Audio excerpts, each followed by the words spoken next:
Quanta aigua creus que és necessària per mantenir el teu nivell de vida i consum? Segons la UNESCO, a Espanya la petjada hídrica mitjana és de 6.700 litres per persona i dia. Però, què és la petjada hídrica? És un indicador que mesura el volum d'aigua dolça utilitzada per produir els béns i serveis que consumeix una persona, una comunitat o un país. Per exemple, la petjada hídrica d'una samarreta de cotó és aproximadament 2.700 litres d'aigua.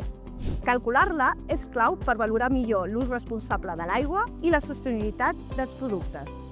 I tu, com pots reduir la teva petjada hídrica? Amb les decisions diàries sobre els productes que compres, ja sigui roba, aliments o el transport que utilitzes. Per exemple, si compres aliments d'origen vegetal, de temporada i de proximitat, redueixes el transport i l'aigua necessària per conservar-los. A Aigües de Barcelona treballem per reduir la nostra petjada hídrica, fem més eficient la xarxa de distribució i promovem hàbits de consum responsable. A més, produïm aigua regenerada, una aigua amb un 95% de petjada hídrica més baixa que l'aigua provinent de recursos convencionals. També ens comprometem a protegir els nostres recursos hídrics per avançar cap a una economia circular i una gestió global de l'aigua. Entre tots, podem reduir la nostra petjada hídrica.